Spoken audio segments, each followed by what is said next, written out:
It's almost comical how much parenting advice just floods our lives these days, isn't it? Oh, absolutely. From like well-meaning relatives to the endless scroll of online forums and, even that stranger at the park with all the opinions. Yeah, it's a It lot. can feel overwhelming. So today we're diving into this very idea of kind of charting your own course as a parent, of doing it differently. Mm, And if your choices look a little outside the mainstream, please know that you are absolutely, definitely in good company. exactly. And what we want to explore with you today, drawing from doing it differently, a guide for brave and loving parents and some really interesting research, is that parenting in a way that feels right for your family, Yeah. even if it deviates from tradition, Yeah. is not only valid, but can be, well, incredibly powerful for your children. Right. So we're going to look at some specific examples of what this different parenting can look like, in the real world. And we'll dig into what the research actually tells us about these approaches. Our aim is really to bring some clarity and hopefully ease any of those feelings of uncertainty or even judgment that might come your way. Definitely. So let's maybe start with a fundamental truth. Which is that the notion of a single correct way to Mm. parent, it simply doesn't exist. Right. That idea of one perfect mold for a family, it's just not supported by what we understand about child development, is it? Not at all. What truly forms the bedrock of healthy parenting are those core elements. Yeah. Love, a deep connection with your child, Yeah. really tuning into their individual needs, and, well, a fundamental respect for who they are. And it's really eye-opening when you look at the research through that lens. The book, it touches on Mary Ainsworth's work from way back the late 70s on secure attachment. Ah, yes. Yeah. Foundational stuff. Totally. And what's fascinating is that her research highlighted that it's your sensitivity and how responsive you are to your baby's signals. That's the key predictor of that secure bond. Exactly. Not whether you're adhering to some, rigid set of societal expectations. Right. And what's particularly insightful there is how that focus on being truly present and responsive Hmm. naturally leads to a more authentic style of parenting. Yeah. That's a point Siegel and Hartzell explored in their work. Okay. When you're genuinely attuned to your child's emotional world, your parenting is just going to reflect that unique relationship. It makes sense that what works beautifully for one family might look quite different for another. That makes perfect sense. And then you have Baumrinn's research from the early 90s, Mm-hmm. which linked flexibility in parenting styles to better cognitive and emotional outcomes in children. It almost suggests that being too rigid or like dogmatic in your approach might actually be less effective. Yeah, less effective for your child's overall development. Precisely. Okay. So let's consider some concrete examples of this, doing it differently in action. One that often sparks a lot of discussion is co-sleeping beyond infancy. Oh, definitely. That's a big one. It's a topic where you often hear really strong opinions. Absolutely. The common refrains are often around spoiling the child or, fostering excessive dependence, that kind of thing. Right. But when you talk to families who co-sleep safely with older children, you hear about these deeper emotional connections, sometimes better sleep for everyone involved. Mm. And, for breastfeeding mothers, a much smoother experience during the night. Plus, the book reminds us this is a very normal and accepted practice in many cultures globally. That's a great point. It's not unusual everywhere. Not at all. And if we look at the cross-cultural research, like the work of McKenna and McDade from 2005, Okay. we see evidence suggesting that when co-sleeping is practiced safely, it can actually contribute positively to a child's sense of security and their ability to regulate their emotions. Interesting. So it really challenges some of those assumptions, particularly in Western cultures, about needing early and absolute independence. Exactly. It pushes back on that a bit. Yeah. Okay, so another significant area where parents sometimes step outside the conventional is in education, choosing, say, unschooling or other forms of alternative education. Right. And this often brings up concerns about, are they falling behind academically or what about socialization? Mm-hmm. The typical worries. Yeah.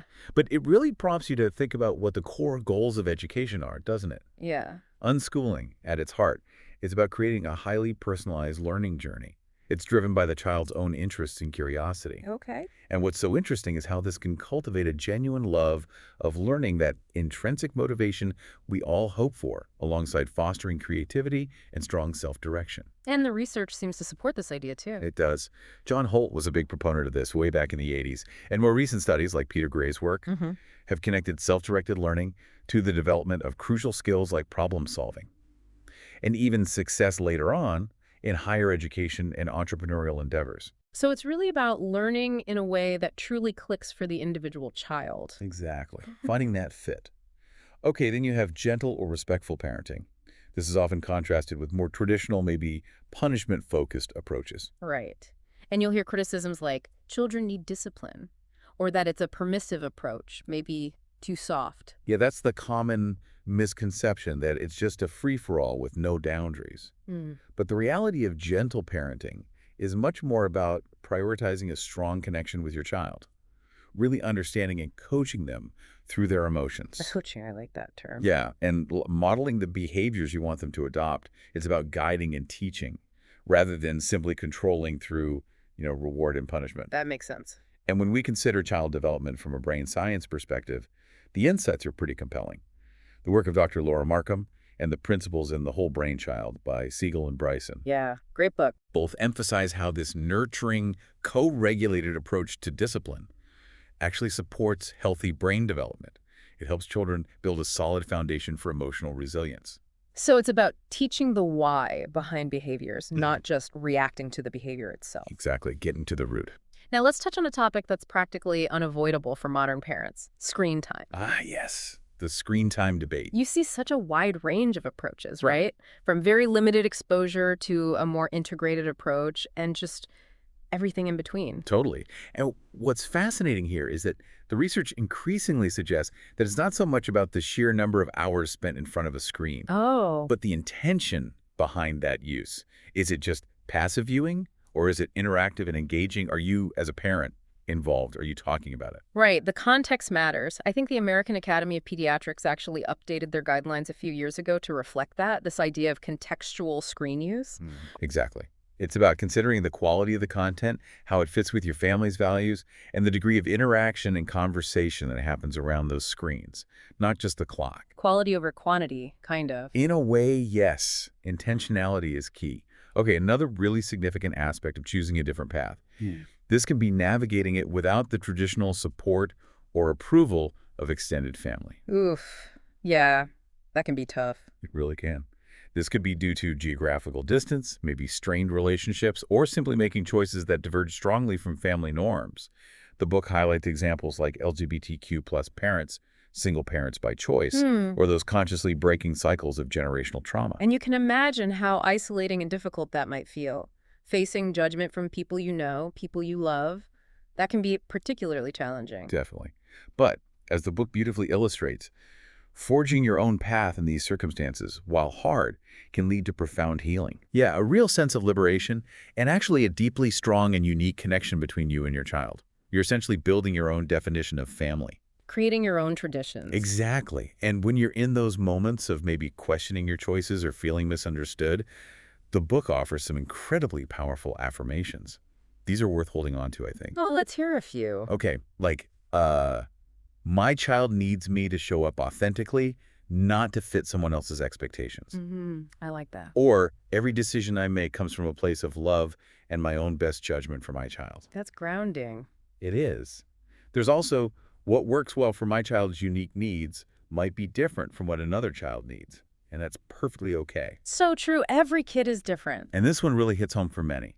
It's okay if others don't understand my choices, as long as my child feels deeply understood and loved by me. Wow.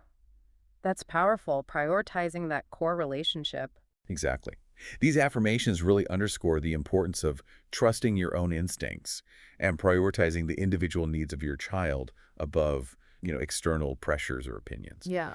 And the book also provides some really helpful practical strategies for staying grounded in your decisions when things get tough. Okay, like what kind of practical steps? Well, things like consciously building a supportive community around you. Finding your people. Yeah. Whether that's finding like-minded parents online or connecting with others locally who kind of resonate with your parenting philosophy. That makes sense. Don't go it alone. Right. And also, the importance of continuing to learn and stay informed through reliable research and experts is key. Keep building your own knowledge base. Stay curious. And the practice of regular self-reflection is so valuable too. Just taking a few moments to journal your thoughts or have open conversations about your choices, it can really reinforce your confidence. Checking in with yourself. Exactly. And ultimately, the book reminds us to trust in our children. They are remarkably adaptable, They really are. And when your parenting is consistently rooted in love, clear boundaries, and a genuine effort to meet their needs, they can absolutely flourish, even if your approach looks different on the surface. That's really reassuring. So, as we kind of wrap up this conversation, the core message we want to leave everyone with is this: the idea of a single normal family. It's basically a myth, right? Absolutely a myth. Yeah. What truly exists is this vast tapestry of families, each navigating parenthood in their own unique way, doing the best they can with the resources and understanding they have at the time. Doing their best. And if your parenting choices are guided by intention, by a deep well of love, and a strong, authentic connection with your child, then you are, without a doubt, on the right path for your family. That's the key. Your family. Don't let anyone else's expectations or judgments shake that foundation. Seriously. Exactly. Let's maybe reframe how we think about different parenting. It's not inherently wrong or just being contrary for the sake of it. Not at all. It can actually be an act of real courage, maybe a form of healing past experiences, and ultimately perhaps the precise and perfect approach for your individual child. Well said.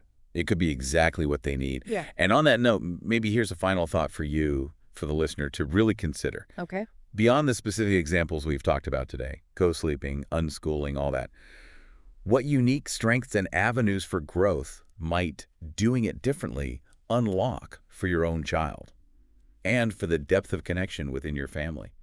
What does your unique path open up? Yeah. It's a question worth exploring, I think, in your own time.